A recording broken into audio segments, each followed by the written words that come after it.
You're listening to the Unsung Podcast, where we talk about albums that we think are unsung classics, and then you guys tell us if we're right or wrong. This is the Unsung Podcast.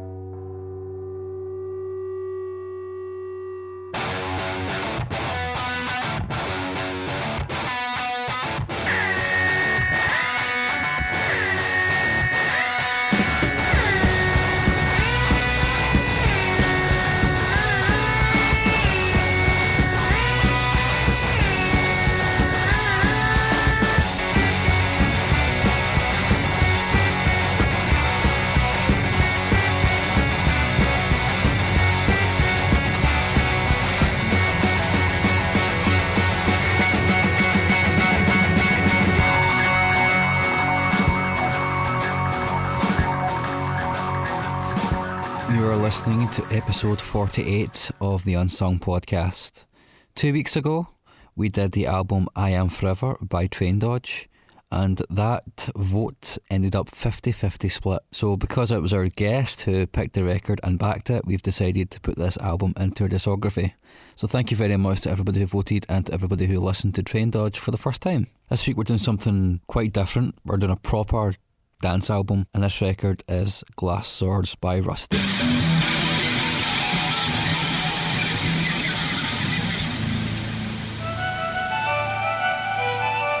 Hi, you're listening to the Unsung Podcast. I'm your host Mark Fraser, and I'm joined by two of the world's foremost leading trap producers.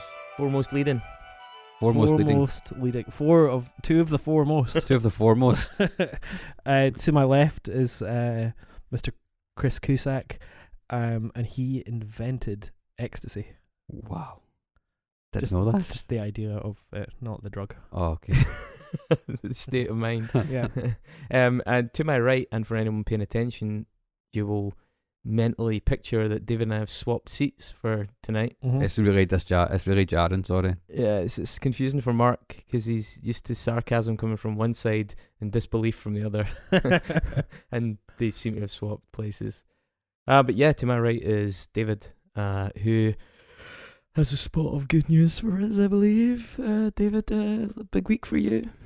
Yeah, I managed to put up a shelf in my kitchen. Yes. I bought one of those Bosch things that detects if there's wires behind the wall. Oh, that's So actually pretty I'm cool. Truly grown up now. Was that for your condiments? The condiments are on the top. Got a very small kitchen, so space is at an absolute premium. So I feel very grown up. I've got all my hot sauces up at the top, and I've created a new shelf for the pans, and I did that. Was your new fiance impressed? Oh yeah, and then I got engaged as well. But thanks for that.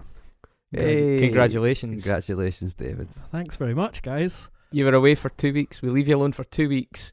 I know. You I come signed back. my life away. At least you managed to miss the entire threat and debacle, so you know.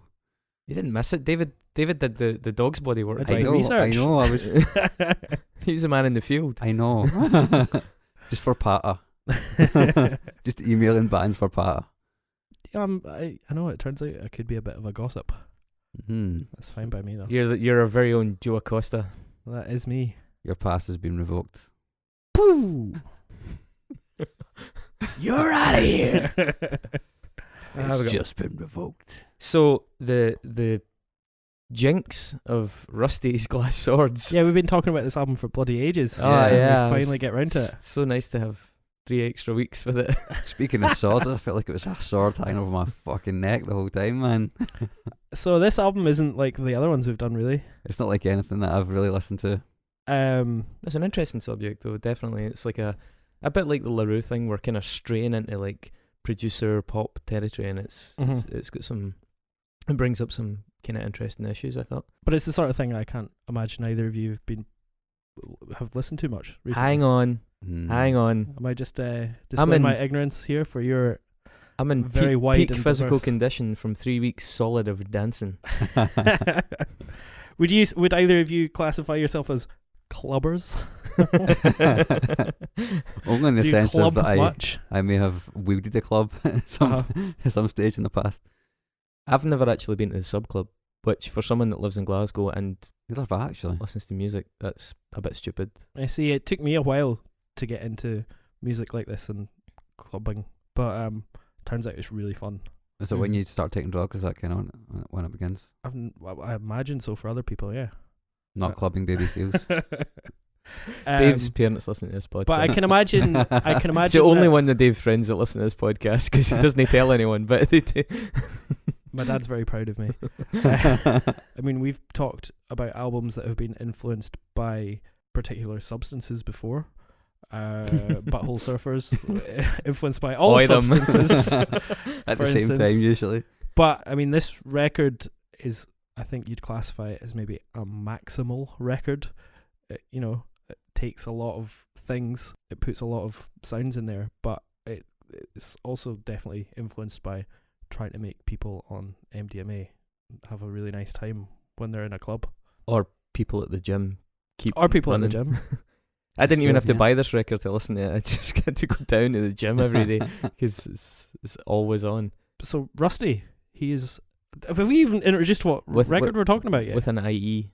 We're going to talk about Rustie and his 2011 debut album Glass Swords.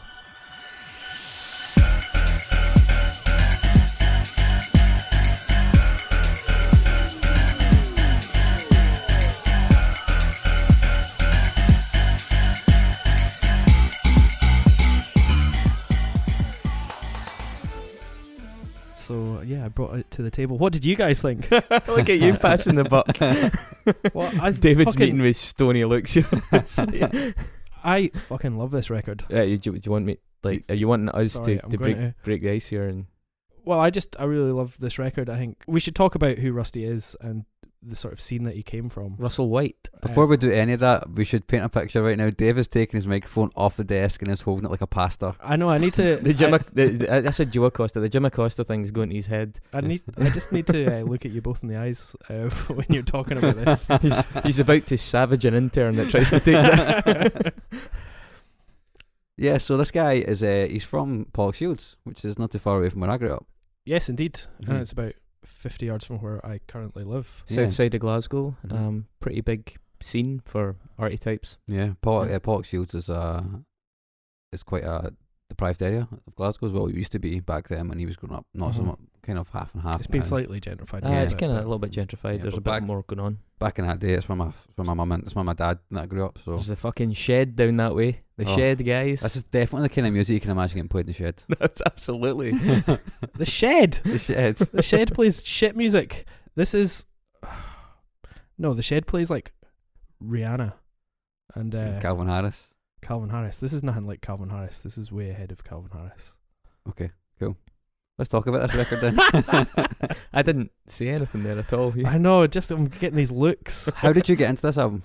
I think because I was trying to remember this, but I think it came from LuckyMe, the Glasgow and Edinburgh based record label, which has done a lot of stuff with Rustie and Hudson Mohawke.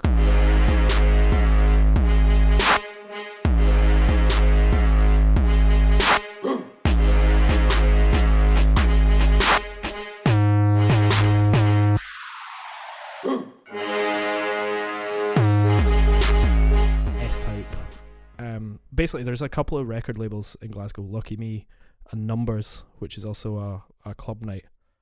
They've been exceptionally influential in bringing through sort of young producers. What relation are they to I Am? Is that part of that, involved in that as well? No, I Am is a night at Sub Club. It's been going for a good few years.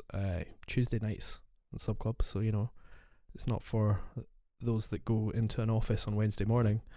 I think but a lot of them are pals. Sorry, we can just cut that out. No, but a lot of them are friends. A lot of them, do club nights for each other. They mix for each other. They'll appear in each other's nights. They also all hang around Rub-a-Dub Records in Glasgow a lot, which is down near St Enoch Square, and that's a big sort of hub for electronic and dance music in Glasgow, as well as Fancy Kit. Fancy Cat. Kit. Well, maybe probably both. Fancy Kit. Yeah, lots of gear. There we go. The innuendo, the drug innuendo. Yeah, I mean, I'm aware of, or I was made aware of LuckyMe and Numbers via the kind of avenue of American Men, the group out of Edinburgh that my friend Robbie became the second drummer in that band.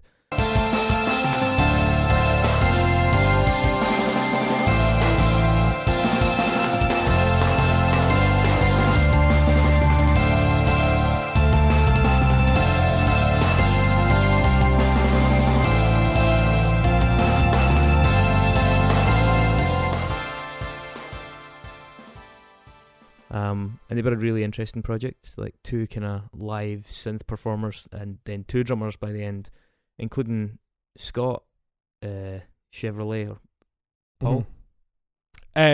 Paul Carlin. Yeah. From Dan and Aykroyd. Yeah, and a few other projects. And a few other bands. And do you know what? I think LuckyMe was introduced to me by American Men on MySpace back in the day. Mm-hmm. They're a bit of a crossover act because of like people like Paul being in them, because of people like Robbie joining them, Stephen as well. I think like they all had this caliber from like alternative music, but they were doing something that was quite electronic or very electronic and kind of. It had a very interesting sound though. Yeah. So they're actually one of the best live bands I've ever seen in my life. Mm-hmm. Yeah, likewise. I loved them. I loved them with the 2 drummers especially. I thought it was so really good. compelling. But they released a 5-track EP back in like.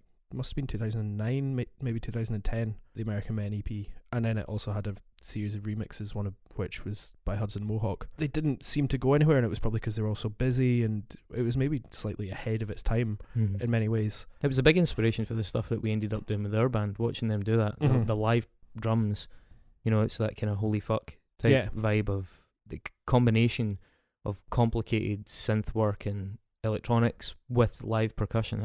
I love that, man. I can't get enough of that. It's so interesting to watch. And the guys in that band have gone on to do some really interesting things. There's Claude Speed, who was one of the members, and he does really interesting ambient stuff.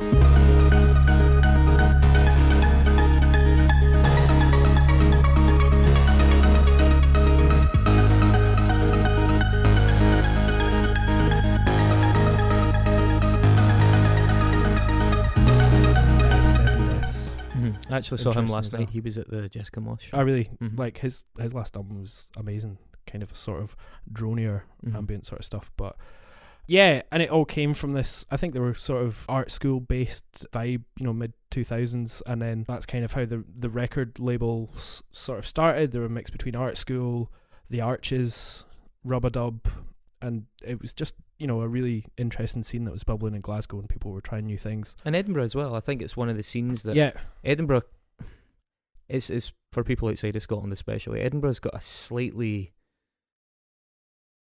at times, slightly gormless music scene. Like, it's got some really great acts that come out of it, but it's also could be quite stodgy, and there was sometimes a lack of venues that seemed to be really serious about what they're doing. But in amongst that, there were places like Bongo Club, and they were doing some really, really interesting shows. It's quite a mixed bag, Edinburgh. It doesn't have that necessarily that same cool vibe and the sheer amount of promising acts that Glasgow did, but then again it had this undercurrent of very strong scenes, and that was one of the ones that was really outstanding in that city. And I always actually associated those labels and that output with Edinburgh every bit as much as Glasgow. Yeah, it was definitely a sort of Scottish scene, and it's been really interesting to see how it's then developed, and Rustie has been at the forefront of it. Whenever somebody mentions Rustie, they also mention Hudson Mohawke. Yeah.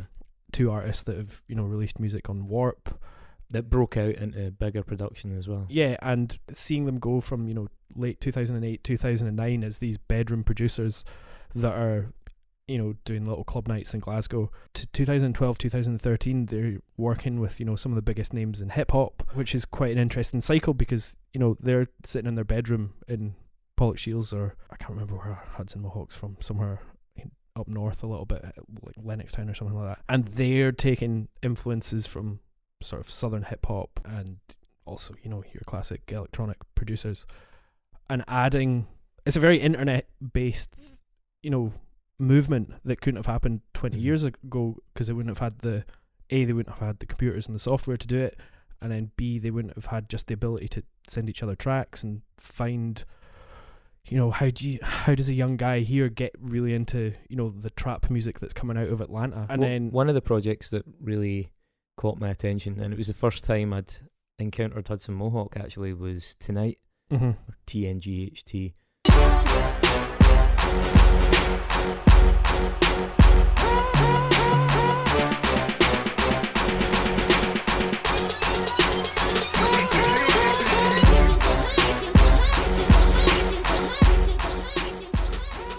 And that's actually become sort of an archetypal sound. Some of the riffs on that, there's one in particular. Yeah, there's that one EP, it was a 4-track, so it was Yeah. Hudson Mohawke and Lunis, who's a Canadian producer. Yeah. And And they I mean, just- that's advert central, that riff as well. Yeah, it's unbelievable how sort of incredibly influential that has been when you listen to any type of advert now. It's, it's basically just sounds like a Tonight trap riff. Mhm. And it's incredibly interesting that Hudson Mohawke and Rustie were then, invited by hip hop, makers and rappers. Royalty, Kanye West, Danny Brown, etc., He etc. did stuff for Drake as well, didn't Yeah. he? Yeah. And they've been taken back from here, to the States to then put their gloss on something that, they were originally influenced by. It's a really interesting, like going for a sort of Glasgow wash or something like that. It's like it's come from over there, and then it's been given a really It's been rinsed through. here, this- yeah. And then I've gone out with a very new, interesting personality. Yeah, I mean, it's not like Scotland hasn't had breakout electronic acts. We spoke about this just before we started recording, and Milo was one, and a really obvious one's Calvin Harris as well. Yeah. But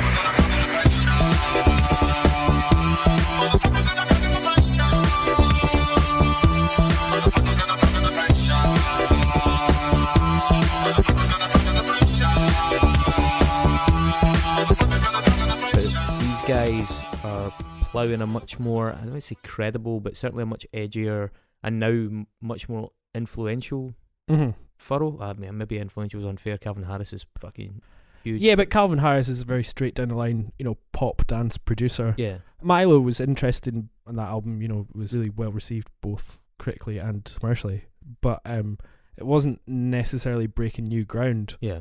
in terms of electronic stuff. But a lot of the stuff that's coming out, from LuckyMe and Numbers and labels like that are, then being taken forward by young producers throughout the world, and you can just hear that influence. Yeah, I mean, I think it's sometimes interesting to look at foreign electronic festivals, the lineups, and then be like, oh wow, there's actually a lot of stuff on there Yeah. that I recognise, because you get people from people like JD Twitch, Mm-hmm. like popping up like at the tops of bills. Yeah, exactly. Optimo and Optimo is all these another one. things, have, and Slam have been incredibly influential. But then there's like a whole new breed of Scottish producers as well. Folk like Sam Gellatry from your hometown of Stirling. She have talked to me, and me have talked to she. But the day is coming that we must meet personally. She have talked to me, and me have talked to she. But the day is coming that we must meet personally. She have talked to me, and me have talked to she. But the day is coming that I know, I had to do something right. So he was Mhm. picked up when he was 18 because he'd got 1 million SoundCloud plays. Which is a thing now. That's how it's shared. But he just self-produced these tracks in his bedroom. He was like a 17-year-old guy from Stirling, and then There's not much else to do. yeah, exactly. I mean, and then signed to XL, and he's played Coachella twice now.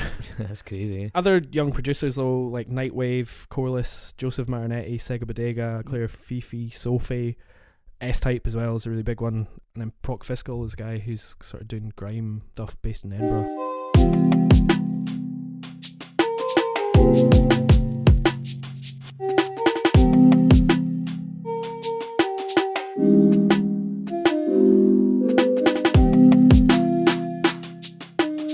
And, one of the ones you mentioned, Nightwave, I believe she was the girlfriend of She went out Rustie with Rusty for a while, for yeah. quite a while, yeah, and they like she appeared early on in some of the stuff, He's Mhm. on this record. and as an accomplished producer. She's got and some really cool tracks musician actually, in some her really own heavy right, yeah. stuff.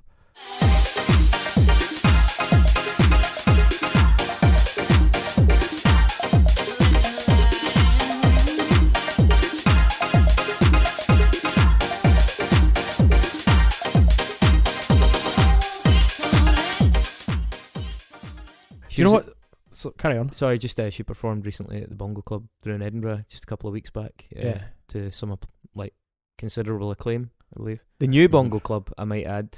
Uh-huh. I didn't know there was a new Bongo Club, so I'm strolling about the wrong part of Did the you go to the city. wrong Bongo Club? The wrong Bongo Club. That should be a nightclub in itself, the wrong Bongo Club. So yeah, it's all it's more central and a lot seedier. It's And I interesting. Nearly got jumped by a bunch of Dutch guys as well. What? Did Dutch people go fighting in Edinburgh? Man, these guys, pure roidheads. It was fun. Oh Lord. Right. You can always rely on roidheads though to dance enthusiastically. So from the perspective of the DJ, they're Peak. yeah. Peak clientele. So it's interesting that we're talking about club nights, because I feel like the concept of the album to many of these young producers isn't necessarily the same as it is for young bands.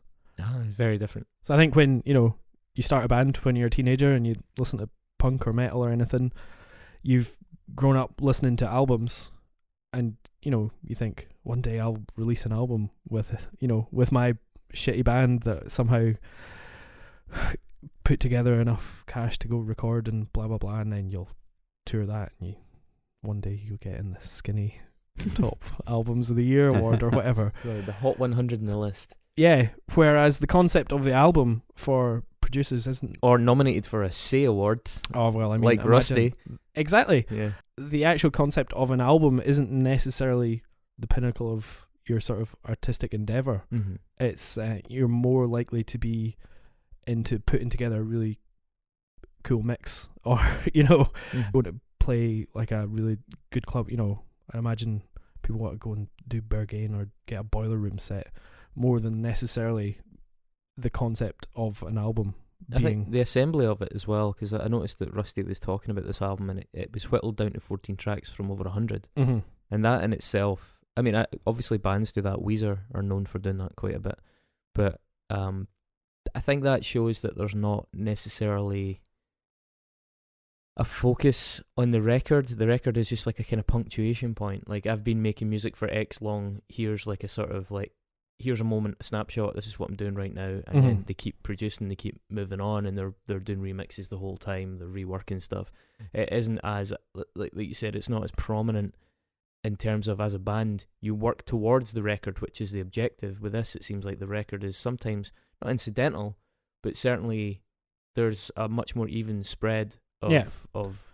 Yeah, certainly. And you look at a lot of these producers, and they're doing loads and loads of work, and like even like the totally crap IDM ones like Steve Aoki and David Guetta and stuff like that. They don't release albums. They just go and play festival crowds, and that's how they earn their money. And nobody's going to remember Steve Aoki for an album. Yeah, but that's probably also quite a modern phenomenon in the sense that there's so little money in them selling albums that are almost like, why bother, man? Yeah. And then, so it's interesting looking at this scene, that Rustie's come from, and all these producers have come from. Even, Hudson Mohawke, who's probably, the one with the highest profile, has never really released an acclaimed album. And going through his tunes, he's had a couple of records, but they've just never quite defined exactly who he is or what he's capable of. He's much, that EP with Lunas the Tonight EP is probably going to be his defining sort of recorded output. Which is why I chose this album, Glass Swords, because I think it is a rarity in that it is a sort of defining record, and it works as a record, and it sounds like it's put together and it's meant to be an album.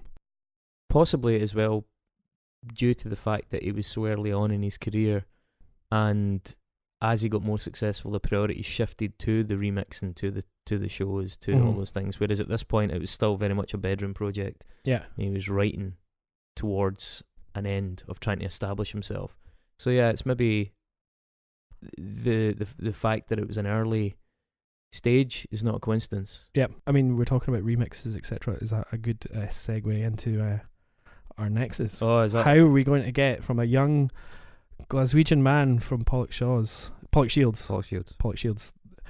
If you live in Glasgow, you'll know the trouble with Pollock Shields and Pollock Shaws and which train station to get off at. It's a fucking nightmare. North, south, east and west of each. Who fucking knows?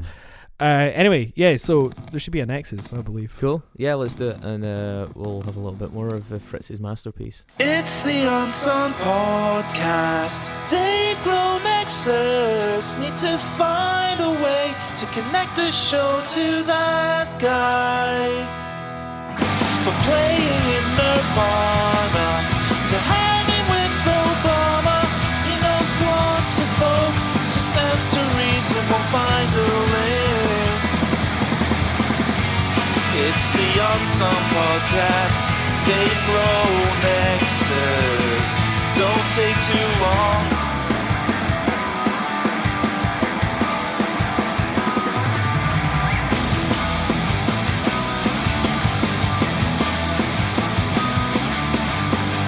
All right, you guys ready? Are you ready?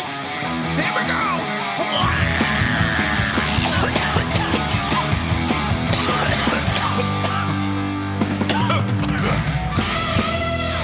Doesn't get old, that. Truly a classic. So who wants to go first? Mark, you've been very quiet. I have been very quiet. I have very little to contribute to this conversation, if I'm perfectly honest. I probably should have just stayed at home. So I guess I'll go first with my Nexus. Go for it. Milk it for all it's worth, Mark. This is Yeah. going to be the sum total of your input. Probably. So Rusty, as you alluded to, David, Rusty produced a second record after this one, Mm-hmm. and on that record is what I think is Rusty's best song, Attack, featuring Attack. Danny Brown. And Danny Brown has been known to do many things, but he's also been known to play multiple shows at the Gathering of the Juggalos with ICP, Insane Clown Posse. What a man.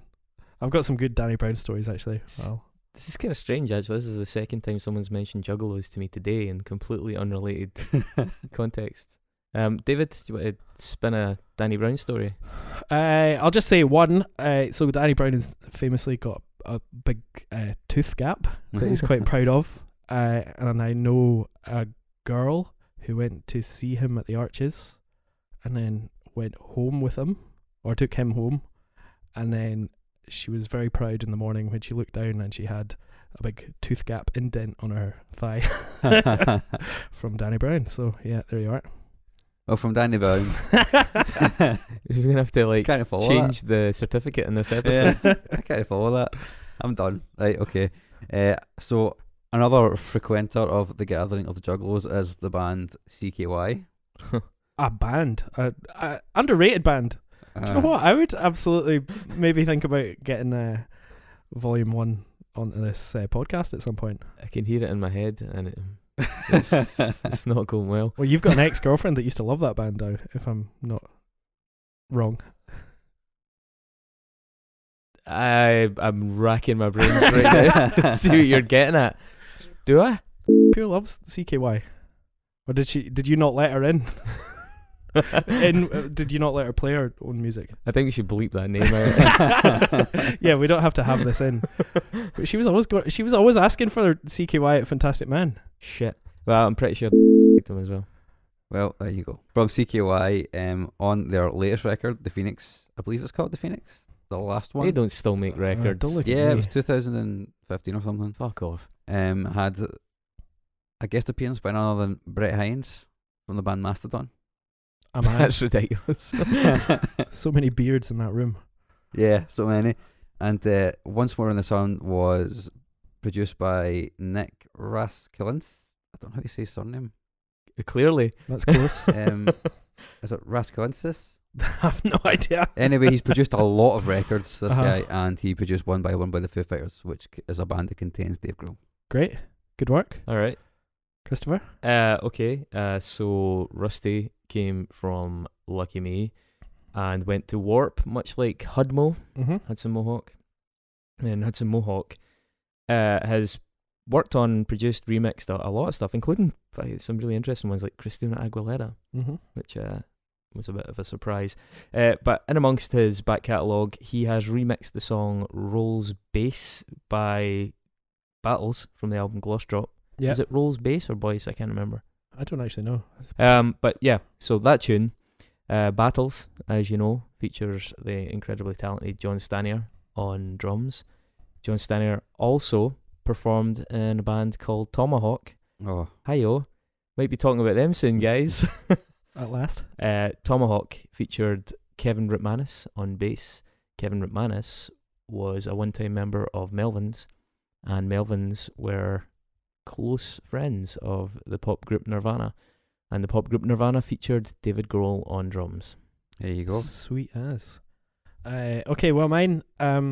Rusty worked on the track No Security by Crookers, or a remix of, which also featured Khalees, the hip-hop and R&B artist. I heard her milkshakes bring all the boys to the yard. It certainly does. Now, Khalees at one point was working on an alternative album with CeeLo Green, and worked for a bit with Guy Chambers.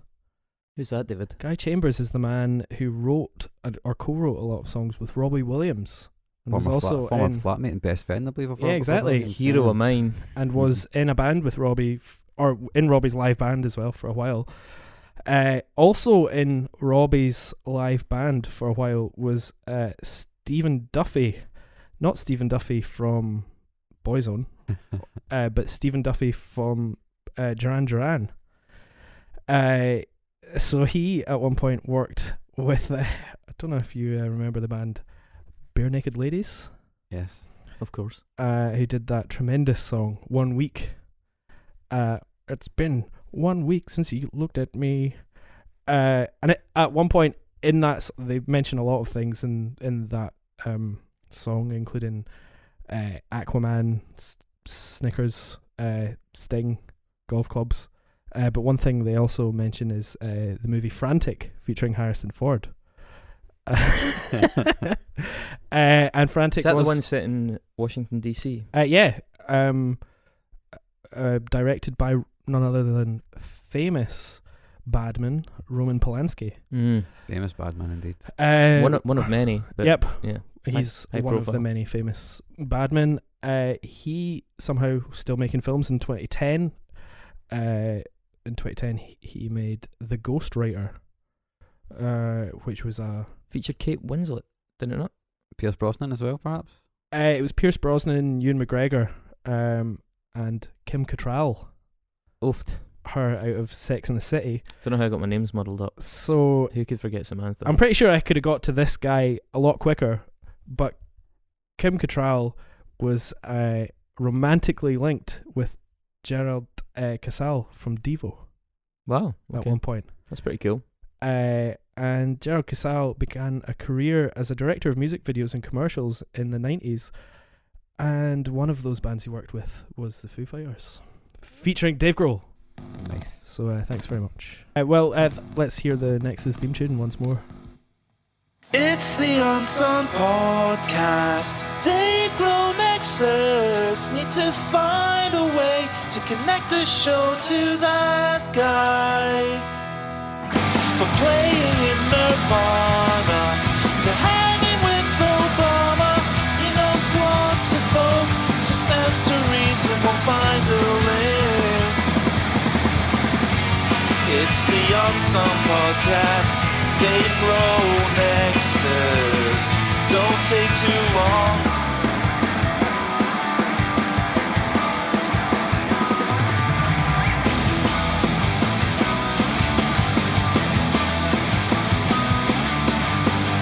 All right, you guys ready? Are you ready? Here we go.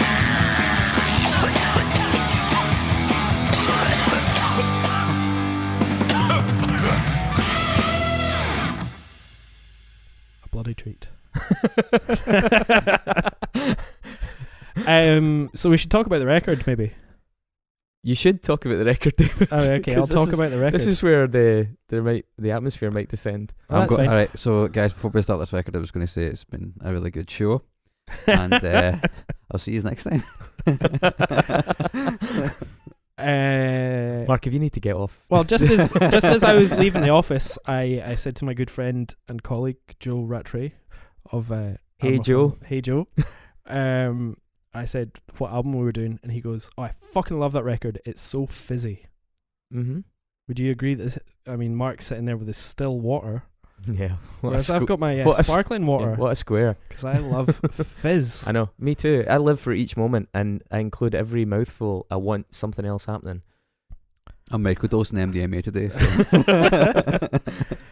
All right. Well, this record. Okay. The best way I can sum this up before we even get into the weeds of it is, I felt like I was watching someone tell jokes in a foreign language. And I could see that that people were laughing. I could see from their language, I was expected to laugh, and at certain points, I almost felt obliged to laugh. So I'm like, oh, yeah, that's the punchline, and he seems to be really, yeah. But I didn't understand really a fucking thing about what was happening, and I couldn't appreciate it. Or perhaps, say, watching a film in a foreign language without the subtitles on, and you're like, oh, I kind of get it. And there's like touchstones where you're like, right, okay, I've kind of got what's going on here. This is this, but yeah, I'm not really able to engage with any of the nuance at all. And that's me being diplomatic. Yeah. I clearly didn't enjoy it. But I'm aware that these people live in the same city as us. Half the time. He'd send the lads round. Well, probably would. I don't want a posse. Oh, yeah. Mark, did you not dig it either? Much like Chris, I tried really hard to care. And could not care. Really? I mean, let's get out. I should say, I actually felt that Green Language was a much, much better record. Significantly better. Yeah, so that Green Language was his second record. Yeah, there was other stuff by him I preferred. I'll agree with that as well. See, his EP Sunburst was really interesting. I really loved that.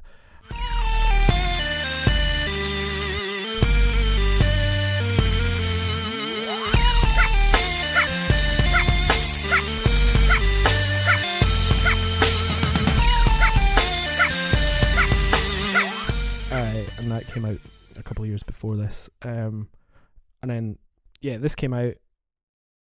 He said afterwards that he went kind of crazy. This is a quote. He went kind of crazy on Glass Swords, taking the piss with kitsch sounds and over-the-top silliness. I got that quote as well, yeah. And that he wanted Green Language to be different and more serious. And he basically scrapped another record in between, which I wonder if then became his third album, even if you don't believe, because that was kind of dropped out of nowhere.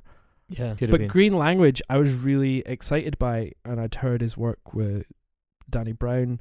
All up in it, that's all in it. Brand new tenor moved all up in it. That's no lease, this ain't with it. Came back now, it's OG Senate. What the fuck y'all think y'all is? I'm a grown ass man, I'm living no kids. Back in 2003, you supposed to be roll right bag, got pounds to the meat.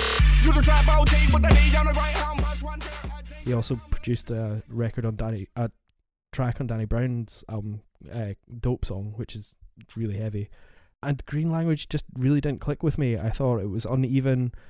I thought there were some good tracks on it, but I thought there was a lot of filler. For me, that album just never connected to me at all.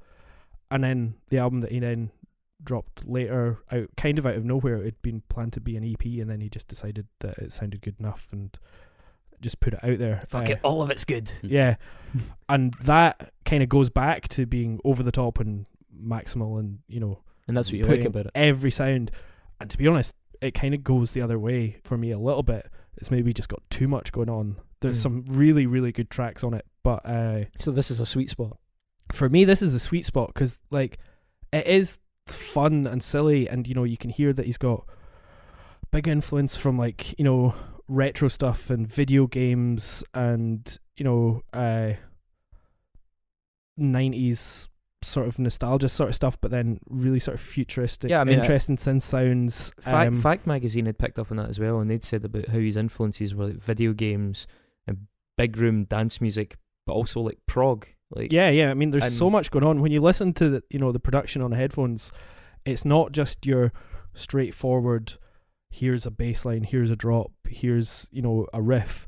There's loads and loads of little intricate things going on, scattered right throughout the production. Yeah, watching like journalists trying to wrestle with how to describe him is interesting, because he is quite esoteric in that sense, and I know we take it for granted now in retrospect, but the contemporary writers were struggling a bit to sort of articulate what this guy was doing, and I'd actually noted down some of the more interesting ones. Like Pitchfork, he called it pop rave.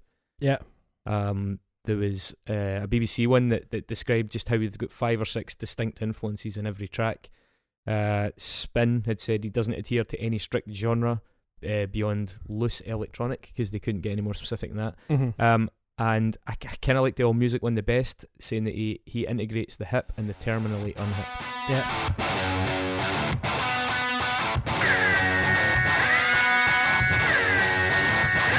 Hi, if I can just stop you there from enjoying this podcast and let you not enjoy this for a little minute. Just got to come in and ask you for money. We've been really struggling to record the last couple of weeks because we all have jobs and other things. So if you could donate enough money, we could quit our jobs and just do loads of episodes all the time. Concentrate really hard on music. Can you imagine it? Can More you to the imagine point, David's got a rather expensive wedding reception. it? It's true. Oh, that's true. Yeah, I need to get Get hitched. hitched. Porcelain, Need to pay fruit, for a wedding band. ice sculptures. A Mogwai wedding band. A fountain of prosecco. Vegan chocolate. Mm-hmm. Is Prosecco vegan? I don't think it is actually. I don't know. You get certain vegan proseccos, I believe. Cool. But, yeah. So if you could It's donate not, us some money. No, this but is not a compelling argument. no, but genuinely, every little helps. In the words of Tesco, a little bit of cash goes towards us paying for some new equipment and for web hosting, and it's very, very much appreciated.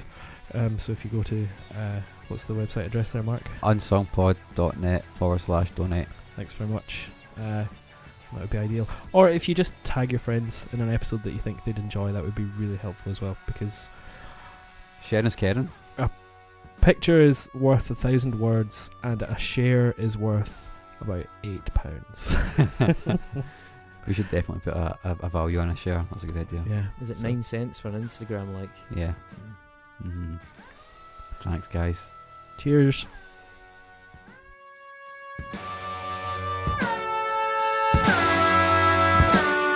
That's kind of like a nice summary, I think, of what's going on in this to some extent, because there is stuff that's very geeky, but then there's other stuff that's very self-aware. Yeah. And I can see why it caused a splash in that sense, because people are trying to merge those two, especially as the kind of 90s retro really rolls in big time now. That's a pretty much a key formula. I like the computer game side of it, and you know me, I like electronic music. It's not a side of electronic music that really, you know, there's a phrase in Spanish, touches a potato. It's not like, I mean, you know, like really gets you deep in the heart. Well, maybe you just need a night out at Sub Club and then you'll understand.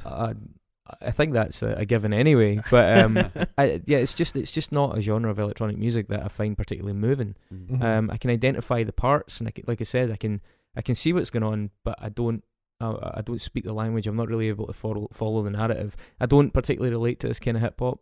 As we've found, there is some that touches a potato, but it's just not this sort of. It feels throwaway, and it feels kind of like.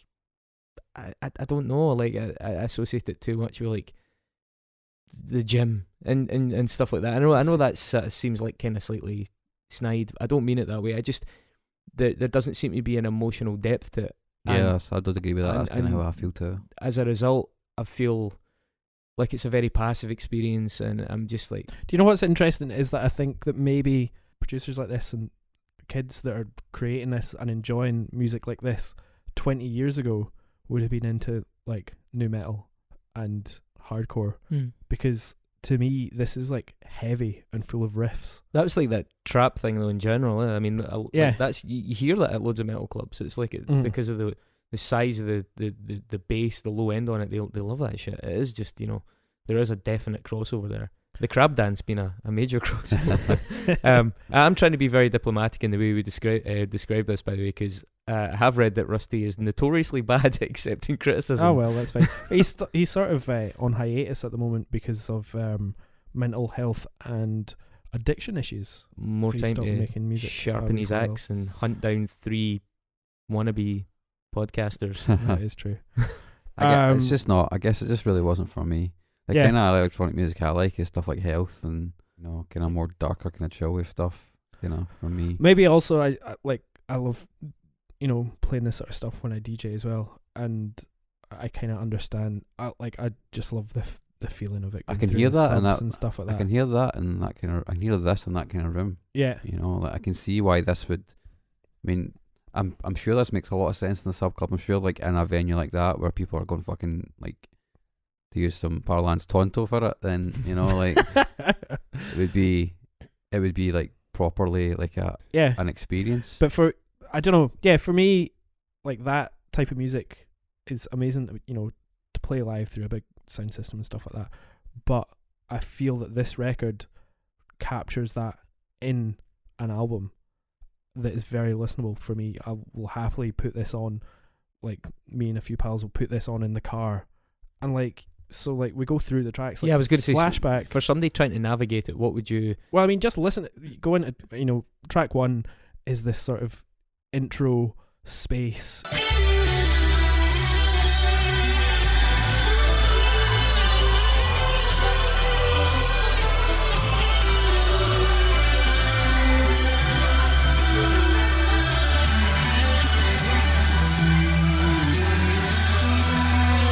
You look at the artwork as well, which is just perfect. It's this sort of big gold monolith. It's sparkly, it's futuristic, it's a bit cheesy, it's nostalgic as well. It looks like 80s It's sci-fi. suitably OTT, yeah. And that the first track sort of brings you in there, and it's like, all right, there's going to be sparkles. And then track 2, Flashback, comes in, but like immediately it puts you at ease because it's got that bass riff in it that Prince would be proud of. It's like so heavy, but it's so funky. Yeah. It's really catchy. It's like a dude. And he's got a couple of them that just like go throughout the album that like bring you back to I am simply a really good riff.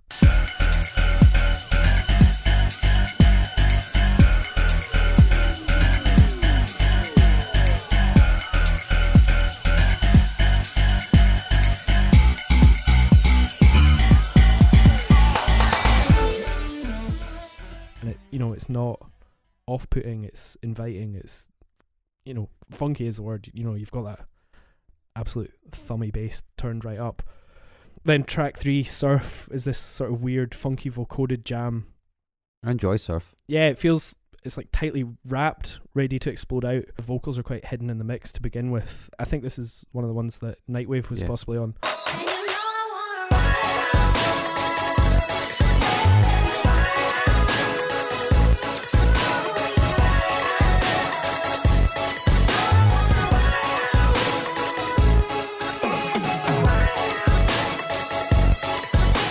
Yeah, see, this track did kind of jump out to me a wee bit as well. It had like a kind of hip trash kind of vibe to it. Reminds me a wee bit of that Club Cushion. Totally has a jam for Cushion, man. But one of the things that struck me about this was the point where I was really like, oh, this sounds proper. And I think you kind of touched on it earlier on where you're talking about a bunch of guys in Glasgow taking influences from like established American hip hop, styles and ideas, and sort of imitating them. And it was like, oh wow, these guys are imitating this so well, they sound proper. And that was like a weird sort of mental angle I was trying to reconcile, because then, life imitating art, they ended up being summoned over there to go and work with these very people that they were doing such a good job of imitating. And this was a track I was like, I don't like this because it sounds like so much pop music that I hate, but at the same time I'm slightly impressed that they've managed to ape that so well that they are now dictating it, and that kind of really hit home. Well, what's really interesting is I think this is a track, with the female vocals that then come out properly at the end. This is quite a precursor to PC music, which is a whole topic that we will have to talk about at one point. I can make you feel better if you let me. I can make you feel better if you want to. I can make you feel better, and you know you will.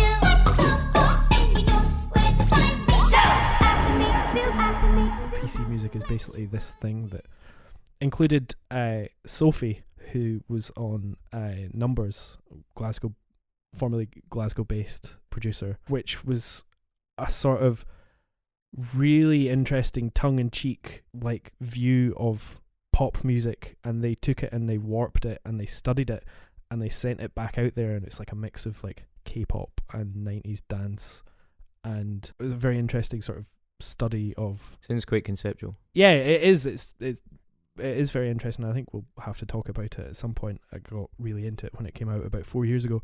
But this song was feels like a precursor to, you know, PC music, and using these incredibly clear and vibrant you know, vocals and melodies that are kind of overly pop. Then Hover Traps, track 3, is just another really fucking classic riff. 4? Oh, 4, sorry, yeah, third after the intro.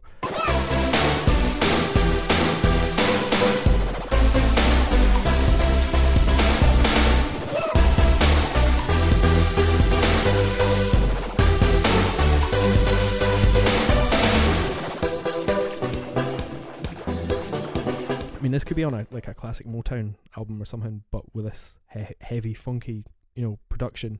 This is really good to play in a club at any time. Duly noted. And then City Star is, I mean, it starts like it's like an N64 waiting menu, like that sort of. And then this huge riff comes in, which like it sounds like it could be like a hardcore band or something if they're playing that on, you know, through whatever. Real instruments. Yeah, exactly. But it's a total banger, and like this is like one of those ones. This came out in 2011. It was along there with Tonight, of like a lot of people, you know, producers and rappers in America were hearing that and going, "Fuck, I want to get my track sounding that heavy."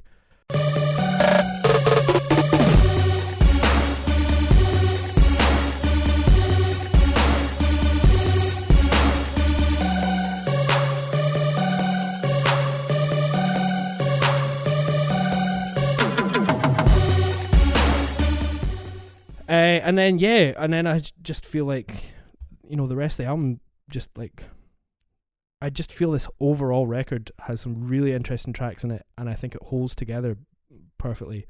It's just as Joe says, it fizzes, it sparkles. Talking about fizz, the 7th tune, Ultra Thiz, yeah. I mean, cards on the table. That is the worst song we've covered for this entire podcast. It's an absolute banger.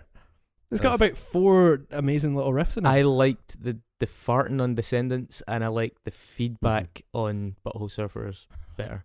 Ultra Thiz is one of the best tracks. I cannot tell a lie. After that is Death Mountain, which I really like.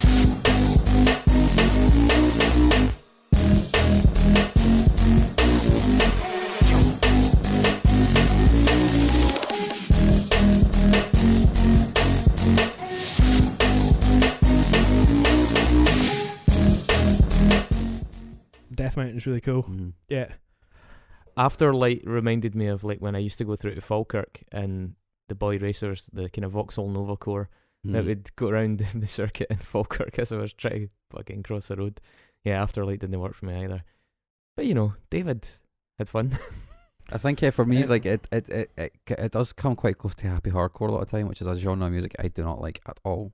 Well, you know, funnily enough, Rustie and Hudson Mohawke and a couple of others about 4 years ago put on a happy hardcore day party down at SWG3. I remember that. I remember the signs for it because I was considering going. Do you know what? These guys, this shows the 3 of us grew up as teenagers listening to Kerrang, and you know, with Kerrang CDs in our car.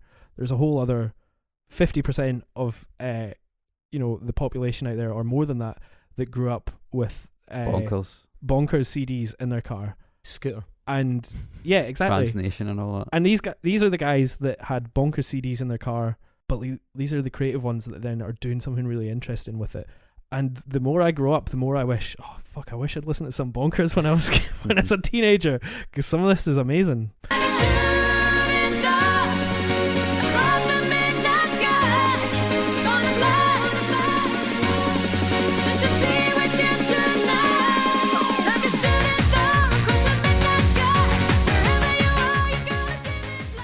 Probably make more money on average if you listen to bonkers than if you listen to some smart ass alternative rock. Well, yeah, that's true. You know, the club nights at Brayhead Arena are very rarely Steve Albini based.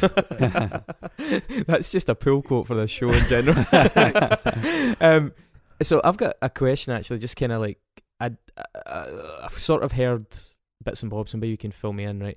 What was Rustie's experience like in the States? Because I had heard that Hudmo had very mixed fortunes over there, like a little bit of sleight of hand in terms of some of the contracts, especially with Kanye. Yeah, and I think there was a lot of like taking them over there and throwing everything but the kitchen sink in terms of hospitality, like nights out, drink,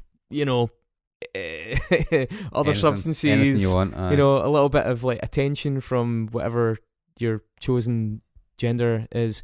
But then on the back of that, them kind of fucking them a wee bit with the contracts and ending up losing the rights to or forfeiting the rights to bits of music that they really should have been reimbursed for. And do you have any idea of Rustie's experience? Well, I haven't heard too much about Rustie in terms of like, legal things and stuff like that. Yeah, I don't know if Rustie has any specific stories or, issues and musically or legally. Yeah, because these are serious players. Like, I mean, they've got big legal teams, guys like Kanye and Drake and that. They've got proper ability to write a really... Well, we talked about that with Aphex Twin. Kanye just went in and said, I'm using this. And, Aphex Twin was like, you can't do that. And then he did it anyway. So it's,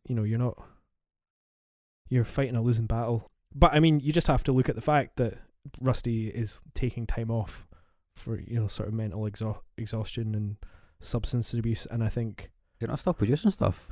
Occasionally, he's released a couple of tracks, but he's not working like he was. A guy I work with is he used to make dance music, and he was quoted by a major label, and a lot of his pals are all still pals with Rustie, and he says that he still does spend like half his time in America. Well, I think being thrown in there on a American tour, when you're a young lad from Glasgow, and you're going to be hanging around with people that influence, influential people with huge amounts of money and substances that know a guy.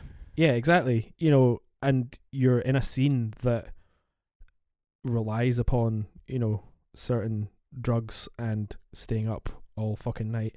So it's not a healthy lifestyle. So I think that's basically he got to a point where it was unsustainable. It's an interesting choice, because it is such, especially in this country, it's such a distinct and commendable and fascinating movement, that whole movement around those labels and those clubs and those nights.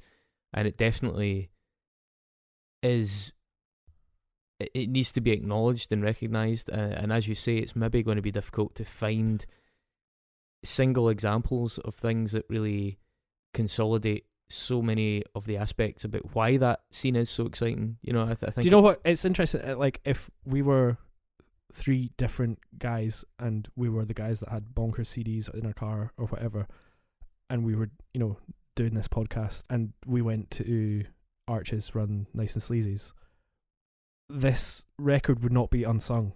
This is not an unsung record to people that are into electronic music. Yeah, Fact magazine said it was the greatest album of this century so far. That's this decade, sorry. But the reason I brought it was because I thought it was a defining record of this scene, and for people like you and us, it's a gateway record, possibly. Yeah. Because there's a lot of people out there that haven't heard music like this and don't know what it's capable of. And it's also carrying on its shoulders the wider reputation of a bigger movement. Mm-hmm. And I can see that. I think just it's. But maybe you just haven't got it. I'm a bit torn, because I just don't enjoy it. I actually don't like it. How, as much as I can acknowledge its influence and impact and importance, I think just recreationally it brings me no pleasure. Mm-hmm. Which is a shame, because I would have liked it to, and I think there is stuff in that scene that will. But I just think it's very of our time. I think he's like some guy from Pollock Shields. He's ended up leading the world in electronic music. The internet has sort of allowed this massive amalgam of genres. He's taken things like Southern hip hop and London grime and dubstep and nostalgic 90s influences, and he's made it into this incredibly modern sound that then people are now imitating. And I think this record is the one that for me, is by far the most listenable and the most album. The most album. It's the most album. The most Yeah. albumy album.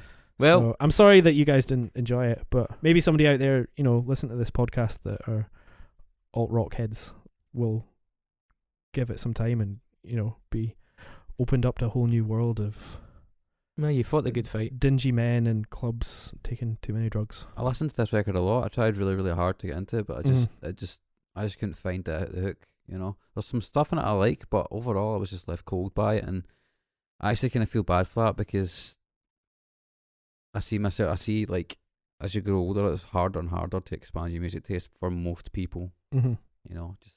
Just by dint of getting set in your ways and stuff. So I wanted to really, really like this and hope it would start something new, but I just couldn't get it. Well, I understand. But I'm going back it. Well, I'm on the fence because I don't like it musically, but I'm very on board with the wider significance. Well, maybe for our Christmas night out, I'll take you to the sub club. How about that, guys? Yes. For our podcast night out. Holy moly! Can we get some food first? Can we have some money for that? Or if you know a guy. Well, thanks for listening to my music for a little moment there. That's all right. And what we're going to do next week? Well, next week I believe is my choice, Mm-hmm. and as I name checked earlier on, we are going to do Tomahawk, the album Midgas. The choice of somebody that used to have lots of Kerrang CDs. Cue a number of people probably go like, "What? It's not the first one. What? These guys are dicks." Well, No, it's there you not are. the first one. It's a better one. Well, Great. Well, go vote on our Facebook page because you can do that this week. And yeah, thanks for listening. Thanks a lot, lads. Cheers. See you down the front of the sub club.